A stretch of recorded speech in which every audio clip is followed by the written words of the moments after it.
Por favor, abram suas Bíblias em 1 Timóteo, capítulo 3.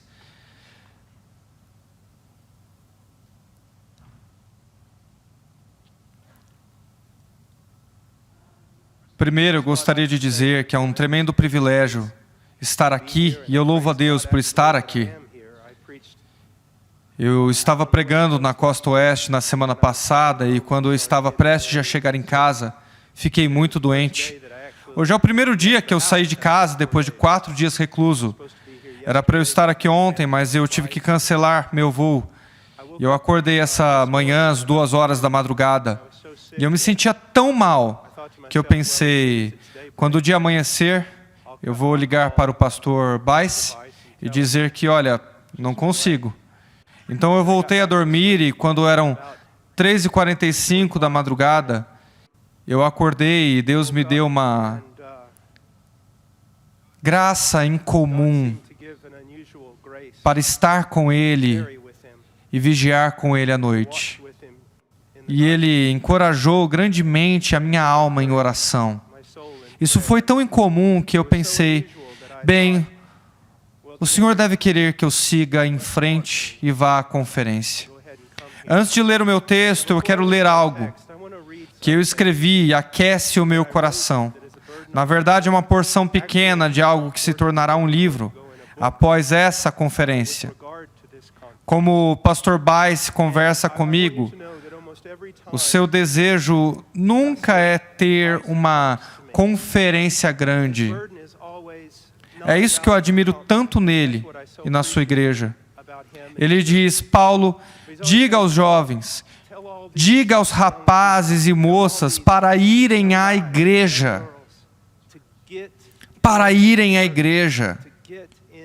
E eu quero ler algo que coloca conferências como essas em uma perspectiva apropriada. Em uma tradição verdadeiramente reformada, nós começaremos dizendo que o fundamento de tudo é a palavra. Antes mesmo que o mundo surgisse, Deus arquitetou um plano para trazer glória para si mesmo, por meio de um povo que Ele redimiria. Ele os elegeu antes da fundação do mundo para serem redimidos por um Salvador que existia antes da fundação do mundo. E Ele propôs por toda a eternidade, em sua infinita sabedoria, que por eras estava escondida nele e seria trazida à luz pela igreja. E Ele seria glorificado na igreja e em Jesus Cristo por todas as gerações para todos sempre. Quero ler uma citação de Charles Hodge. As obras de Deus manifestam sua glória por serem o que são, porque o universo é tão vasto, os céus tão gloriosos, a terra tão bonita, que elas exprimem a beleza de seu Criador. Se isso é também verdadeiro no que diz respeito à igreja, Deus projetou manifestar especificamente a sua grandeza no nível mais alto de inteligência, em sua infinita sabedoria e graça. A igreja existe em sua consumação.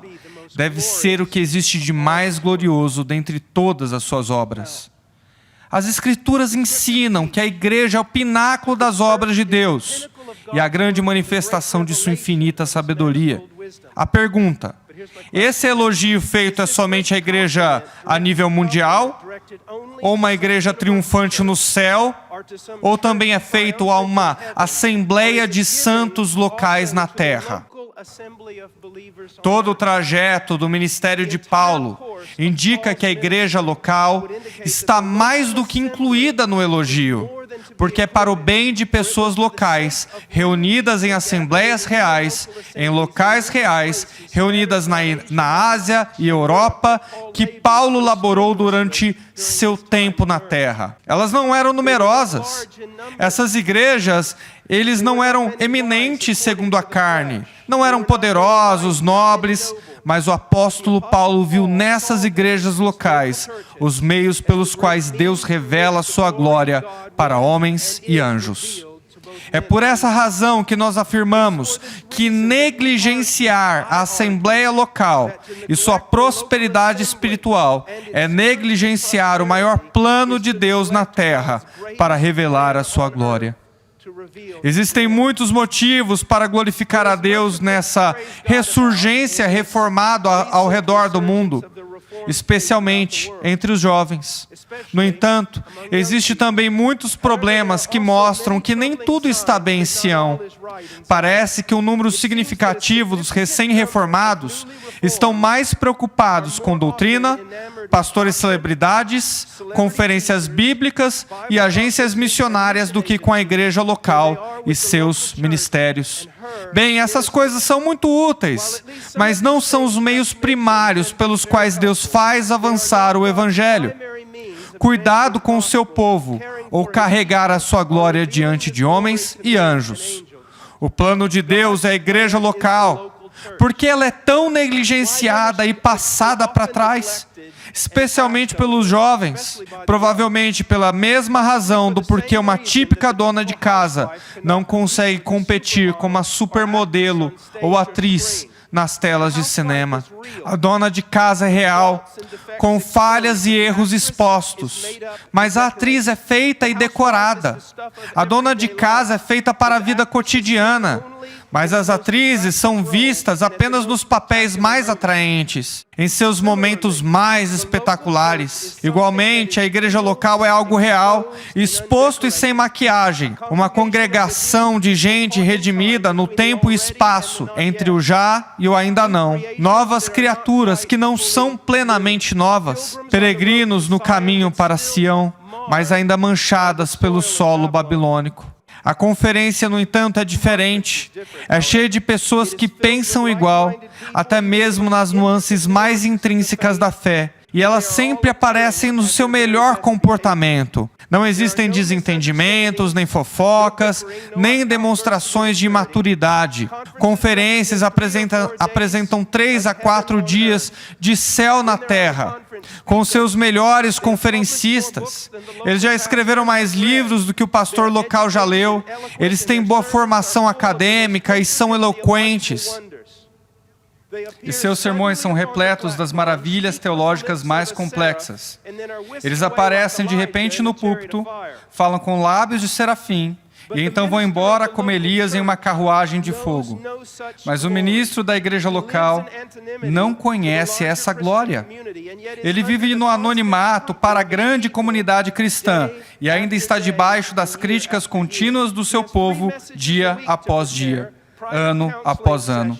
Ele tem 3 mensagens por semana para preparar, sessões de aconselhamento pastoral, visitas ao hospital e uma luta constante contra a fadiga e a dúvida. Ele é um pastor que guarda um punhadinho de ovelhas, um sentinela solitário em vigília noturna, um mordomo que dá aos servos de Deus sua porção na hora certa. Como seu mestre, ele não tem majestade alguma para nos atrair, ou nenhuma beleza para que o olhemos.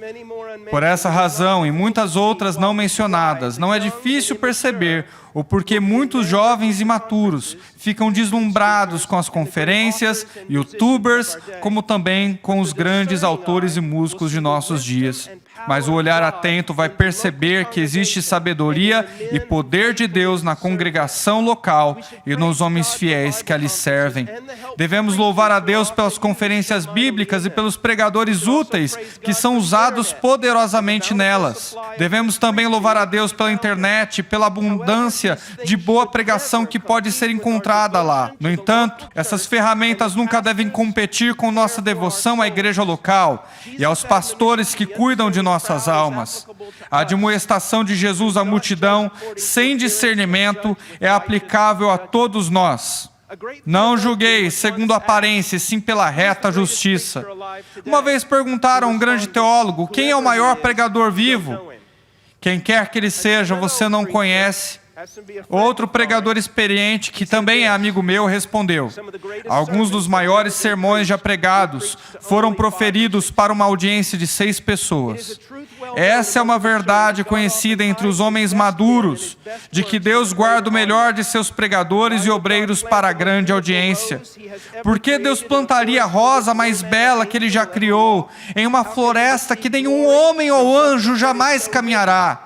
Como ele pode receber glória de algo que está escondido? Resposta: ele recebe glória porque ela não está escondida dele e ele a observa com grande regozijo. É interessante que no que diz respeito à nossa participação em reuniões fora da igreja local, não recebemos nenhum mandamento específico nas Escrituras. No entanto, no que diz respeito à nossa participação na igreja local, o mandamento das Escrituras é claro e toca cada santo de Deus.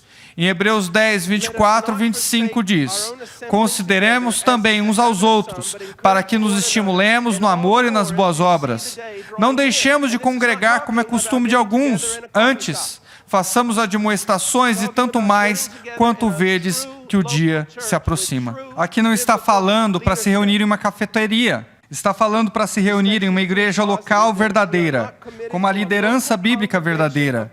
Esse texto é uma prova positiva de que se não estivermos comprometidos com uma congregação local de crentes, não estaremos andando no centro da vontade de Deus. A palavra-chave aqui é comprometimento. A ordem não é cumprida por mera assistência, mas por nossa participação ativa no crescimento e santificação do corpo. Nunca devemos pensar que estamos fazendo a vontade de Deus, simplesmente porque frequentamos uma igreja de boa teologia e pregação expositiva, ou porque estamos frequentemente envolvidos em conversas teológicas com nossos irmãos. Estamos comprometidos quando estamos realmente ministrando na igreja, debaixo da direção dos presbíteros e por causa do menor dos irmãos de Cristo.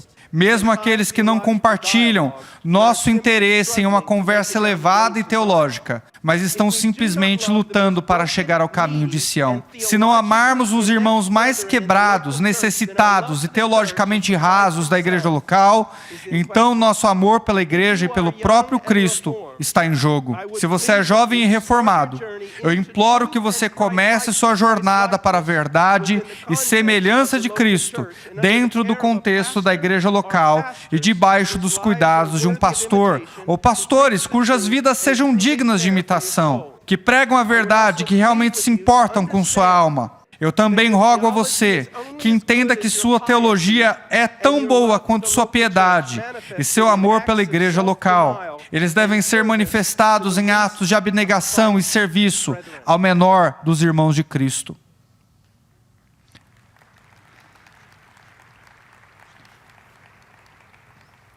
A igreja. Agora vamos olhar para o nosso texto. 1 Timóteo 3, verso 14. Paulo escreve a Timóteo: eu escrevo-te essas coisas, esperando ir te ver em breve.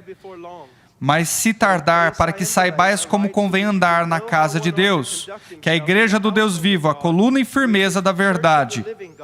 E sem dúvida alguma, grande é o mistério da piedade. Deus se manifestou em carne, foi justificado no Espírito, visto nos anjos, pregado aos gentios, crido no mundo, recebido acima da glória. Vamos orar. Pai, eu peço, em fraqueza, que Tu me ajudes bastante.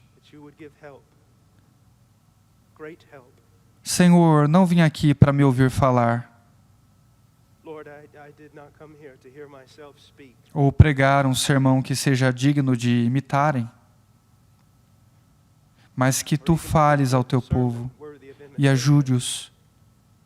Senhor, que eles saibam que Tu os ajudaste. Em nome de Jesus. Amém. Nós vamos olhar para 3 pontos, se tivermos tempo. O dono da igreja, que é Deus, o caráter e o propósito da igreja, que é o pilar e baluarte da verdade, e finalmente, a constituição da igreja, a Escritura, somente uma regra, só um livro-guia, a Escritura. Agora, o dono da igreja. Veja o que Paulo diz aqui, verso 15. Mas se tardar, para que saibais como convém andar na casa de Deus, que é a igreja do Deus vivo, a coluna e firmeza da verdade. Paulo está sendo bastante hebreu aqui. Ele está colocando um termo após o outro para te convencer da verdade mais importante. Deus é o dono da igreja. É a igreja dele. Não é a sua igreja, não é a minha igreja, é a igreja de Deus. Agora você e eu, enquanto ministros, temos uma necessidade constante de ouvir isso. Mesmo entre os mais sinceros, humildes e piedosos ministros da igreja local, eles têm a necessidade de ouvir isso constantemente. Que a igreja de Deus ouça o que Paulo diz aos anciãos de Éfeso em Atos 20, 28. Olhai por vós e por todo o rebanho, sobre o que o Espírito Santo vos constituiu bispos, para apacentardes a igreja de Deus, que ele resgatou com seu próprio sangue. As pessoas, a quem elas pertencem? Elas pertencem a Deus pelo direito de criação. Nós vemos isso na introdução à lei, em Êxodo 20. Ele é o Senhor Deus, e ele continua, que os redimiu da casa da escravidão. Então as pessoas da sua congregação, essas pessoas pertencem a Deus pelo direito de criação e pertencem a Deus pelo direito de redenção através do seu divino Filho encarnado. E quanto a você, se você é um ministro, eu, como ministro, aqui diz que somos bispos, pastor, um líder servo para alimentar, proteger e guardar. Não preciso ser inteligente, nem sei se sou um grande líder no quesito moderno e sem sentido sobre liderança. Eu sou chamado para ser bíblico e liderar a igreja de Deus somente de acordo com o que está escrito. Toda essa baboseira hoje, alguém vai aí em alguma denominação, cria uma mega igreja e depois de alguns anos escreve um livro de como ele conseguiu fazer isso. Se você tivesse algum conhecimento ou discernimento, você saberia que isso está errado. Está errado, porque o que esse homem está fazendo é construir o seu próprio reino sobre os ossos secos dos membros de sua igreja. A gente não tem que ouvir de homens inteligentes, temos que ouvir as escrituras inspiradas. Casa, oikos, significa o mesmo quando ele diz no mesmo capítulo que o pastor deve administrar bem seu próprio oikos. Não fala sobre uma casa tipo prédio. Está falando sobre as pessoas debaixo de seu cuidado. Esposa, filhos. Tem uma ideia aqui. Toda vez que leio isso, continuo lendo a palavra hebraico. Adon, mestre da casa. Quando diz que essa é a casa de Deus, a primeira coisa que revela é que existe apenas um Senhor, um mestre, apenas um cabeça da igreja, mesmo da igreja local. E esse é Jesus Cristo. É a casa dele, suas regras. Agora, eu sou alguém hospitaleiro, eu adoro receber pessoas para ficar com nossa família de selvagens. Se eles conseguem aguentar as nossas bagunças. Adoro ter gente em casa e tento agradá-las. Mas se você entrar na minha casa e se você começar a se dirigir à minha esposa e dar ordens aos meus filhos, começar a mudar as coisas de lugar, ouça bem, em um certo sentido, eu irei te desprezar. Eu te direi, quem você pensa que é? Vindo até a minha casa, essa é minha casa. Entende? Existia um homem muito, muito rico, dono de uma grande indústria de mídia. E um dia, esse homem ouviu um pregador cristão. Ele ouviu dizer que Deus era um Deus ciumento. E por causa disso, esse empresário bem rico, inteligente e brilhante, decidiu o seguinte: não, eu não quero o Deus cristão, não quero. Se ele é como é que ele se nivela por baixo ao ponto de ser ciumento? Como pode ser tão baixo? Essa pessoa não percebe o que está dizendo. Essa pessoa que estou descrevendo é brilhante, construiu um império, e trabalhou muito, muito, muito duro. Agora imagine que um dia, um empregado, em seu primeiro dia de trabalho, entra no escritório desse chefe e de repente começa a tomar conta de tudo. Então o empresário olha para ele e diz: quem você pensa que é? Você não construiu isso. Você nem estava aqui quando eu comecei. Esse é o seu primeiro dia.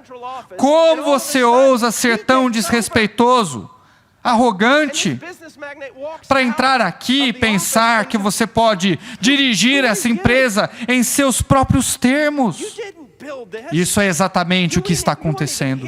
Isso é exatamente o que está acontecendo quando pastores e ministros de Cristo não governam a igreja de acordo com sola Escritura, mas de acordo com seus próprios planos inteligentes, ou de acordo com os planos inteligentes de homens bem-sucedidos que construíram denominações. Quero te dar outra ilustração. Esse termo, casa de Deus, também denota a intimidade que Deus tem com a igreja. O seu amor pela igreja mostra o relacionamento do marido com a esposa e os pais com filhos. É o que vemos aqui. Tipo, eu tenho uma esposa e ela é linda, linda. Eu a amo muito. Eu tenho filhos e eu os amo muito, muito mesmo. Existem fases, minha esposa ia comigo em todo lugar quando estávamos na América do Sul. Tipo, ela ia em regiões perigosas, sem problemas. Mas havia momentos em que eu ia para as zonas militares, onde eu sabia que eles iam me tirar do ônibus, me sacudir um pouco, me empurrar, tentar mostrar a sua autoridade. Se fizessem comigo, tudo bem. Fizeram, levanto, pego minha camiseta e pronto. Não me incomodaram em nada. Mas se um deles encostasse um dedo na minha esposa, bom, aí a história é diferente, né? Eu quero que você pense nisso, pastor. Pense nisso. Havia um grande rei que amava sua noiva. Ele amava ela. E ele sempre a vestia do linho mais simples e branco.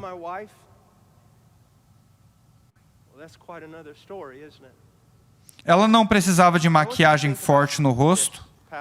Ela não precisava de um cabelo descolado. Ela era bonita, simples, elegante, pura, piedosa, linda. Um dia esse rei sai em uma longa jornada e ele chama você como mordomo. E ele diz, vou confiar minha noiva a você. Eu tenho que ir. Eu deixo um livro com você. Quero que você mantenha cada regra. Nada vai mudar. Nada deve mudar. Mordomo, seja fiel em seguir esse livro. Bem, o rei se vai e ele fica fora por muito e muito tempo. E de repente, o mordomo percebe que as pessoas do reino estão perdendo o interesse no rei, porque estão perdendo o interesse em sua noiva. Ela é muito simples, muito recatada, às vezes entediante. Ela sai da linha às vezes, mas aí o mordomo pensa assim, já sei o que eu vou fazer. Ele a chama para dentro, ele tira seu vestido branco, bonito e elegante, e ele a veste com algo muito mais atraente aos olhos dos carnais. Ele pinta o rosto dela, e ele a faz desfilar nas ruas, e assim fazendo, faz com que todos os homens ímpios e carnais tenham um suposto relacionamento fraternal com o rei. Isso é exatamente o que incontáveis pastores na América estão fazendo hoje. Eles tiraram a simplicidade da noiva de Cristo, sua magnificente beleza, pureza, santidade, e despiram e a vestiram com algo que atraísse os olhos de homens carnais, para que de algum modo eles viessem a Deus. Entenda, no dia do julgamento, não se preocupe com os ateus. Não tema pela prostituta ou assassino. Se quiser temer por alguém no dia do julgamento, tema por um grande número de pastores evangélicos que se afastaram da palavra de Deus. Estão fazendo a igreja desfilar em um vestido curto que Deus nunca quis que ela usasse. Muitas vezes eu oro, Senhor, aumenta o teu temor em mim. Aumenta o teu temor em mim.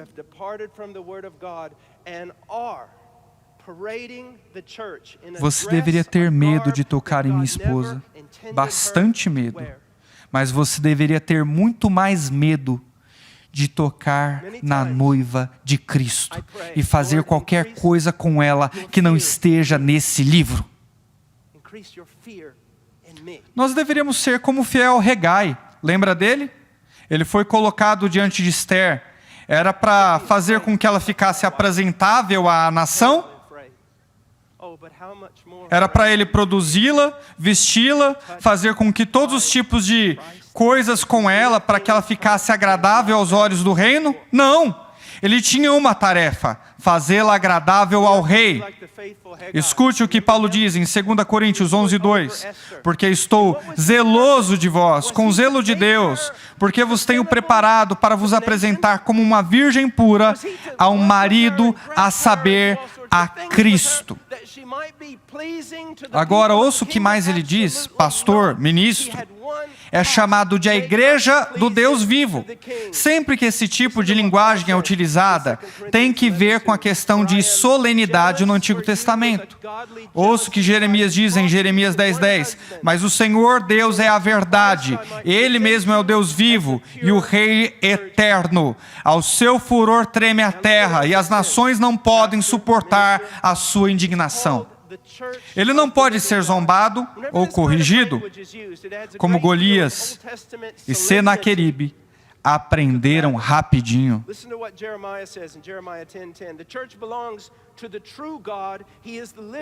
E seus mandamentos para a sua igreja não podem ser ignorados e substituídos pelas ideias inteligentes dos homens.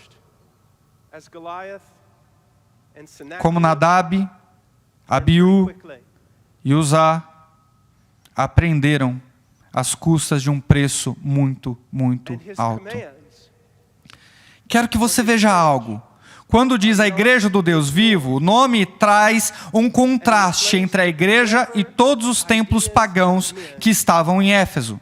Veja, a ideia é que toda vez que vemos no Antigo Testamento o Deus vivo, é geralmente um desafio. É geralmente o fato de que ele sai com a armadura e está pronto para combater. Combater falsos deuses e ídolos. É por isso que dizemos Deus vivo. Porque Paulo usa essa expressão em Éfeso. Porque ele diz o seguinte, no contexto da sola Escritura, no contexto em exaltar as Escrituras, os únicos meios de cuidar da igreja, ele diz,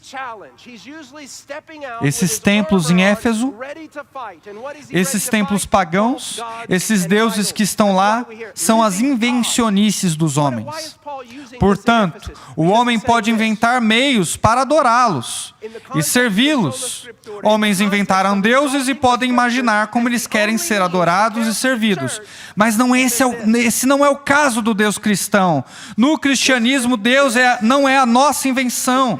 Nós somos a sua criação e a obra da sua redenção. Ele é o Deus único e verdadeiro e não é inventado. Portanto, como pastor, você não tem o direito de pensar em jeitos inteligentes em sua igreja, de como ele pode ser adorado e servido. Você só tem o direito de fazer o que está escrito, como mordomo. Isso é tudo. Por que estou falando isso? Irmãos, uma boa dose de temor a Deus no pastorado vai revolucionar a igreja na América. Temê-lo. Temê-lo. Ele continua, o caráter da igreja é a coluna e o baluarte da verdade. Eu quero citar de Edmond Hibbert. Aqui Só para complementar, se você é um pastor, pregador, compre tudo o que puder de Edmund Hibbert. Cada comentário, ele é uma bênção. Isso é o que ele diz. Quando ele diz a coluna e baluarte da verdade, isso nos lembra que a igreja detém a verdade diante do mundo e mantém a verdade em oposição a todos os ataques contra ela. Calvino diz, ela é chamada de coluna da verdade, porque o ofício de administrar a doutrina que Deus confia em suas mãos é o único instrumento para a preservação da verdade no mundo, para que não seja esquecida pelos homens. Deixe-me citar um verso de Salmos 11:3. Se forem destruídos os fundamentos, que poderá fazer o justo? Qual é a tarefa da igreja? Deus confiou um mistério a ela, o mistério do Evangelho. E todas as verdades e todo o conselho de Deus que são necessários para entender esse Evangelho e de verdade vivê-lo. O cristianismo é uma religião verdadeira.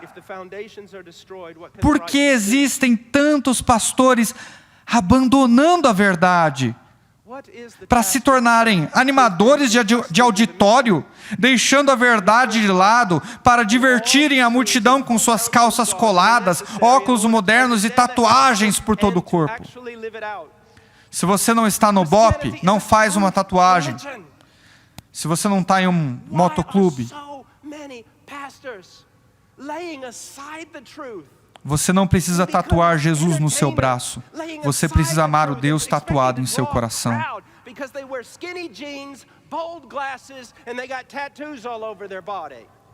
Deus confiou as suas verdades à igreja, que são a maior revelação. Portanto, ela não segue a tendência e desejos de homens caídos e culturas flutuantes. Algo que escrevi aqui e gostaria de compartilhar. Isso é uma das coisas que mais me assusta em relação ao movimento reformado moderno. Parece que muitos não estão apresentando a igreja para o mundo como coluna e baluarte da verdade, mas apresentando ela como legal, inteligente e cultural. Nesses casos, o escândalo do evangelho é esquecido, a liberdade se torna libertinagem, e muito tempo é desperdiçado ao tentar convencer o mundo de que nós não somos tão ignorantes, simples e retrógrados como eles pensam que somos. No final, o mundo não se convence e parecemos bobos. Vocês estudam história? Se eu tivesse que resumir a diferença entre a reforma e o catolicismo apóstata romano, perceba que eu não disse igreja católica. Eu não acredito que seja uma igreja. Mas se tivesse de fazer uma distinção, isso é o que eu diria. O catolicismo romano nunca se preocupou com a verdade. Ele ia até uma cultura e, como uma prostituta, ela pintava o seu rosto como necessário para atrair aquela cultura. Se isso significasse se adaptar a algum deus pagão, ritual pagão, ela fazia qualquer coisa para alcançar as pessoas. A reforma vem e diz, não, sola escritura. Nós não vamos construir a igreja de acordo com a mudança dos ventos de uma cultura impiedosa. Nós vamos mudar essa cultura impiedosa pelo poder do evangelho imutável. Você pode até dizer amém, mas veja o que tem sido feito no evangelicalismo moderno. Abra seus olhos e veja o que tem sido feito. Até nos chamados conservadores evangélicos, veja o que tem sido feito. Conheça a cultura, conheça a cultura, conheça a cultura, conheça a cultura. Faça tudo o que puder. Para de se preocupar com a cultura. Conheça Deus. Conheça a Escritura. Conheça o que Deus diz na Bíblia e aplique. Faça o que Ele diz e ponto. Sabe o que isso significa? Parece um bando de garotinhos brincando de soldadinho cabeça de papel, porque tem um monte de gente fazendo tatuagem, tentando parecer descolado, indo para cafeterias, e aí eles não precisam jejuar por 2 semanas para que o poder de Deus desça sobre a igreja. ou estudar a Bíblia 8 horas por dia até seu cérebro derreter. Mas é isso que homens de Deus fazem. É por isso que nós somos chamados homens de Deus. Nós amamos as pessoas, mas sabemos que o melhor jeito de ajudá-las é passando boa parte de nosso tempo com Deus, para que quando a gente vá até elas, tenhamos o que dizer. Assim diz o Senhor, não a última tendência.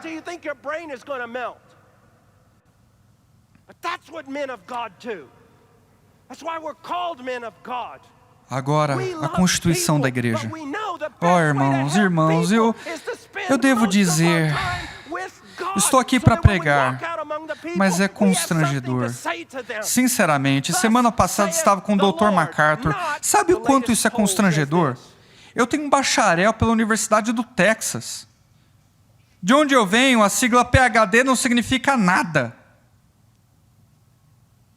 Às vezes eu sento à mesa nessas conferências, D. Carson está lá, e todos esses pregadores, e eu penso, bom, pelo menos eu consigo comer mais rápido que eles.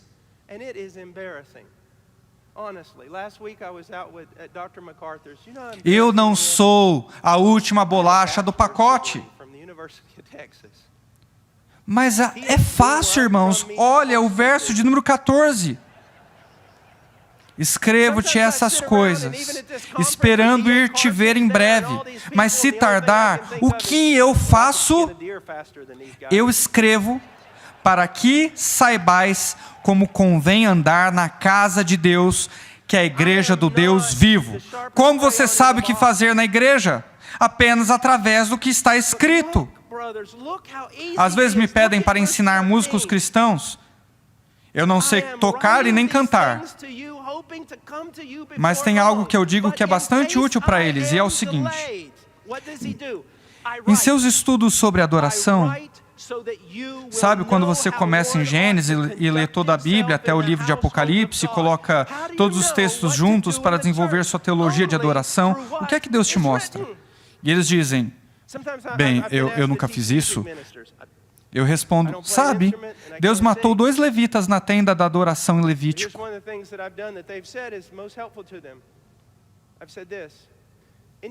Quando você lê a sua palavra, você o teme? Oração é uma das coisas que mais traz alegria no mundo. Ler a palavra é muito prazeroso. Oração também pode ser como se ajoelhar apenas alguns quilômetros de um grande tornado. Você entende? Ele deve ser respeitado. Vocês são mordomos. Ele nunca te pediu opinião alguma. Ele só te disse, veja o que está escrito e faça. E eu te garanto que existem mandamentos suficientes na Escritura para que você os pratique e não tenha tempo para todas essas outras tolices.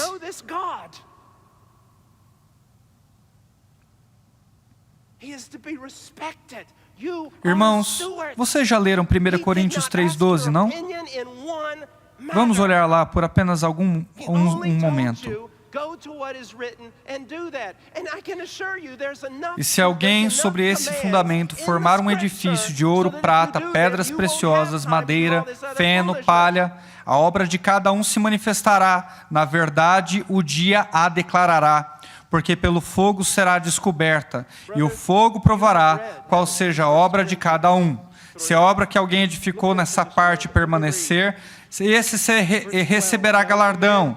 Se a obra de alguém se queimar, sofrerá detrimento. O tal será salvo, todavia, pelo fogo. Irmãos, como é que você pode saber que os seus 30 anos de ministério não vão ser queimados como palha? Apenas se nesses 30 anos você tiver feito aquilo que Deus te mandou fazer na sua santa palavra escrita, como bom mordomo. Olhe para 1 Timóteo 4. Verso 16, tem cuidado de ti mesmo e da doutrina, persevera nessas coisas, porque fazendo isso, te salvarás, tanto a ti mesmo como aos que te ouvem. Isso não se trata apenas de o Paul Washer pregar o evangelho para que as pessoas sejam salvas. Isso é sobre o Paul Washer se submeter à verdade para saber que ele esteja nesse trecho debaixo de salvação. Saber que ele, na verdade, foi salvo. Oh, queridos irmãos, por toda a história tem havido esse debate sobre o princípio regulador e princípio normativo de culto. O princípio regulador diz que aqueles princípios que foram instituídos por mandamento, que podem facilmente ser deduzidos da Escritura, são permitidos na adoração. Adoração não no sentido de música, mas na vida da igreja. Agora, o princípio normativo ensina que tudo aquilo que não é proibido na Escritura é permitido na adoração, contanto que contribua para a paz e unidade da igreja. Eu não vou debater os vícios e virtudes dessas duas linhas teológicas, mas à luz de 1 Timóteo 3 e 1 Coríntios capítulo 3, deveria ser claro para todos nós que quanto mais nós aplicarmos o princípio regulador, quanto mais nós pratiquemos o sola Escritura, apenas fazer o que Ele nos mandou fazer, mais confiança podemos ter no dia do julgamento, de que as nossas obras vão permanecer. E quanto mais nos afastarmos do princípio normativo, quanto menos criativos formos, menos confiança podemos ter. E não vamos abrir uma caixa de Pandora, que não vamos trazer dano algum à igreja. Eu quero dizer algo a mais. Quando falamos sobre a sola Escritura e a reforma, e nós, a pedra fundamental da reforma não foi uma soteriologia calvinista. Vou dizer algo que alguns dos novos calvinistas... Olha, coloca essa pedra em cima disso.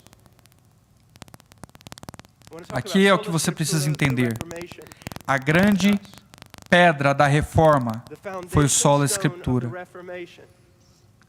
Acreditar em tudo o que ela diz. A grande pedra da reforma foi o sola Escritura. Acreditar em tudo o que ela diz e buscar se conformar cada aspecto da doutrina e prática em cada área da vida. Atente ao que está escrito. Vou dizer algo. Existem alguns arminianos aí fora que são mais reformados que você. Por que é que eu digo isso? Muitas pessoas passam a entender a reforma ou são apresentadas à reforma porque, primeiro, eles ouviram falar a respeito das doutrinas da graça, o calvinismo. É assim que muitos de nós começou a estudar a reforma. Mas aí está o problema. Nós começamos a pensar que só porque nós temos uma soteriologia calvinista, somos filhos e filhas da reforma. E isso simplesmente não é verdade. Para ser um filho ou filha da reforma, você precisa se debruçar sobre a Escritura, se limitar à Escritura e buscar aplicar tudo o que está escrito nesse livro para a sua vida e ministério. Para a sua vida e ministério. Pessoal, esse foi o gênio dos reformadores. Esse foi o gênio dos puritanos. Eu não sei se concordo em tudo com os reformadores. Eles mesmos discordavam entre si. Eu nem sempre concordo com os puritanos, embora esses dois grupos sejam os meus favoritos. Mas eu sei porque eles eram gênios. Eles eram homens que decidiram que não iriam dar um passo para fora da Escritura. Que eles iriam buscar, descobrir do que esse livro se trata e submeter cada aspecto da vida deles a isso. Agora, deixe-me fazer algumas perguntas difíceis. Nós somos reformados em nosso Evangelho? Somos? Eu já vi muita gente que tem vários tipos de livros reformados na biblioteca deles, e ainda assim, quando eles vão lidar com uma alma, é sempre as 4 leis espirituais e só. O que tem na sua biblioteca não importa. O que importa é o que você tem no seu coração e o que você pratica. O seu Evangelho enfatiza o caráter de Deus? O caráter santo de Deus? Enfatiza a depravação total e a pecaminosidade do homem? Ele mostra a grandeza da expiação, que a expiação resolve o grande dilema de como Deus pode ser justo e justificador de homens depravados. Existe apenas um jeito. Ele deve satisfazer as exigências de sua justiça santa, e isso só é possível através da morte de seu Filho Jesus Cristo. O seu evangelho, que tipo de evangelho você prega? Eu vejo essa mão, é isso que você faz? Você lida com almas incansavelmente? Às vezes, semana após semana, e às vezes meses. Você não consegue dormir porque tem pessoas que estão lutando para ter convicção de salvação. Você prega o evangelho bíblico. Vamos continuar. Nós somos reformados em nossa devoção, em nossa oração e em nosso estudo das Escrituras. A consistência e a diligência de João Calvino, Jonathan Edwards, Ryle, são vistas em nossos estudos, nas nossas bibliotecas em casa. Vamos dar algumas boas instruções sobre oração. E a vida de David Brainerd, Robert Murray McCheyne, eles te influenciaram a ponto de não somente você ser convencido por suas vidas, mas você está pelo menos a passos curtos, buscando imitá-los. É tão fácil ter a teologia dos reformadores e nada mais. Nosso caráter. Nós estudamos a lei, temos prazer nela. Nós meditamos sobre as bem-aventuranças, frutos no Espírito e vida de Cristo. Nós buscamos imitá-lo. Nós vivemos uma vida de quebrantamento e ainda assim cheia de alegria. Sabe, os puritanos não eram chamados de puritanos à toa. É pureza moral e uma grande preocupação sobre si mesmo. As coisas que você deveria assistir ou não. Você passou pelas Escrituras para descobrir as coisas que Deus odeia e tirá-las da sua vida. Se você passou pelas Escrituras para descobrir as coisas que Deus ama e abraçá-las. Nossas casas, elas são reformadas. Nós estamos lavando nossas esposas com a palavra. Estamos discipulando nossos filhos. Talvez catequizando eles ou fazendo devocionais familiares consistentemente e intencionalmente. Fazemos isso como os reformadores? Matthew Henry, Philip Henry. Você precisa entender que João Calvino e Lutero não eram apenas odiados por causa da sua doutrina soterológica. Eles eram odiados por causa da sua doutrina sobre casamento e família. Um exemplo. Se eu for até a sua igreja e eu disser o seguinte para os seus membros homens: quantos de vocês homens estão intencionalmente, consistentemente, intencionalmente discipulando suas esposas e filhos? Não seria verdade que em uma igreja evangélica típica ou reformada, que a gente ia ter homens olhando uns para os outros e... Quê? Eles nem se envergonhariam disso. Mas e se eu disser isso? Bom, tá bom, vocês não estão fazendo isso, mas a partir de hoje estou cancelando os encontros de criança, de mulheres, culto infantil, grupos de jovens, universitários, cancelando tudo. Sabe o que eles iam gritar? Crucifiquem-no, crucifiquem-no. E você sabe o que eu diria para eles? Hipócritas, vocês conhecem o mandamento de Deus, mas desprezam para guardar as suas próprias tradições. Eu não sou contra esses tipos de discipulado, não mesmo. Tudo que a igreja pode fazer para contribuir, faça. Mas eu sou a favor de dizer algo. Existem muitas igrejas que fazem de tudo para que os homens tenham uma boa desculpa para não obedecer a Deus. Perceba de novo o que eu estou dizendo, não estou falando para jogar tudo isso fora, não. Entenda que não existe mandamento claro na Escritura que diz que a igreja deveria fazer isso pelo seu filho. Mas existem vários mandamentos no Antigo e no Novo, dizendo que você, Senhor, deve fazer isso pelos seus filhos. Você vê o quão a gente pensa que é bíblico, mas na verdade estamos desobedecendo deliberadamente os mandamentos de Deus? Vamos até o ministério pastoral. Irmãos, quantas vezes, todas essas denominações, um homem tipo, vamos lá, esse homem pensou em um jeito para liderar. Tipo, ele só fala sobre liderança. Ele é um magnífico líder carismático e sabe organizar. Ele fez uma igreja de 10, 15 mil pessoas. E adivinha só?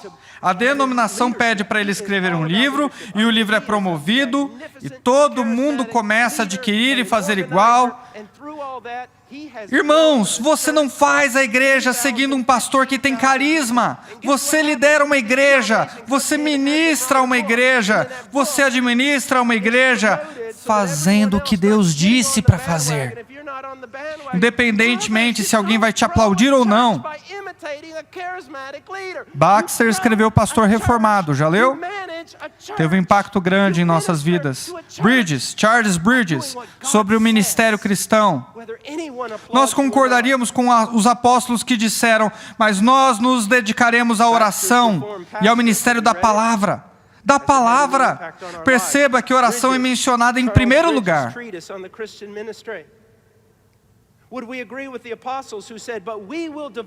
Qual a nossa obrigação primária?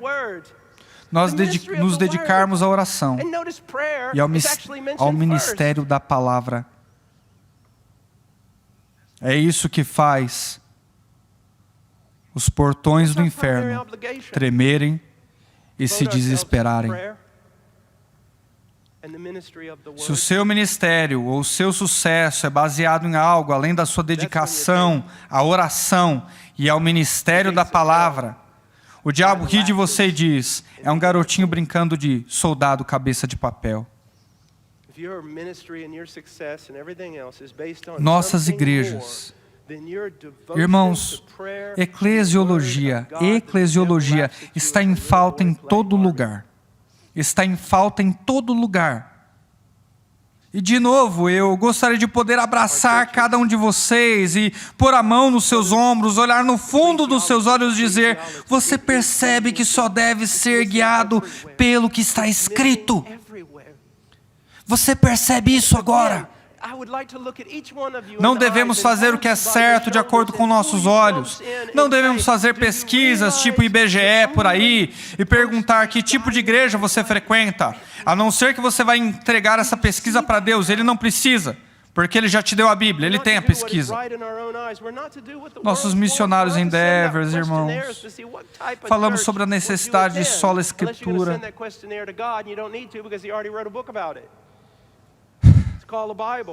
Eu acho que se a gente pegar 75% de toda a atividade missionária que já saiu dos Estados Unidos e trouxermos para cá de volta e colocássemos em uma ilha sem ninguém nela, eles fariam avançar o reino dos céus. Estou falando sério. A gente não faz missões do nosso jeito. O que é missões? Sabe como você planta uma igreja? Do mesmo jeito que você pastoreia uma. Você estuda a palavra, ora, faz a obra de um evangelista, pessoas começam a ser salvas, você as discipula do púlpito e pessoalmente, e conforme 2 Timóteo 2:2, você treina líderes. É Deus quem faz crescer a liderança. Então você tem de achar homens que têm o caráter de Tito 2 e 1 Timóteo 3, para que saiam como missionários. Você só os envia se eles estiverem qualificados conforme a Escritura. Caso contrário, você está tão errado quanto todo mundo. Você coloca suas mãos sobre aquela pessoa, tremendo e com medo, sabendo que cada pecado que ela cometer, você também está participando. Você assiste esse missionário, o que ele faz? A mesma coisa que você faz. Ele ora, estuda a palavra, ele prega, ele discipula e treina líderes, e o processo recomeça. Mas ninguém quer fazer isso mais. Porque se fizerem isso, muitos programas acadêmicos de PhD em missões acabam. Eles estão muito ocupados fazendo outras coisas, que eles não se preocupam com os seres humanos. É por isso que temos um monte de gente indo à China. Garotos de 20 anos, com chinelos e mochilões. Eles nunca foram a uma igreja bíblica e nem nunca fundaram uma. E eles nem têm autoridade para tal, porque não foram enviados por uma igreja local. Escute-me. Como meu pastor dizia sempre, missões não é primariamente o trabalho da igreja local, é exclusivamente o trabalho da igreja local. Seja guiado por anciões e não por especialistas em missões. Eu quero ler para concluir. Eu já esgotei meu tempo, mas quero ler em 1 minuto. Os ministros de Cristo não são primariamente figuras carismáticas, ativistas, influenciadores que detêm estratégias inteligentes.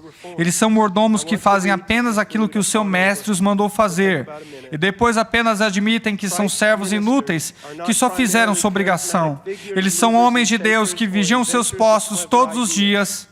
Eles vivem para conhecer a Deus e fazê-lo conhecido através da proclamação da palavra nas ruas, casas, púlpito e na mesa do conselho.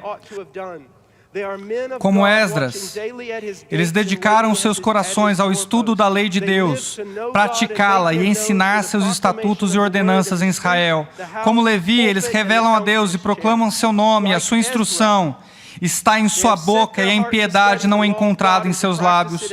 Eles andam com Deus em paz e em santidade e se voltam contra a iniquidade. Seus lábios preservam conhecimento e os homens buscam instrução das suas bocas, pois são grandes mensageiros do Senhor dos Exércitos.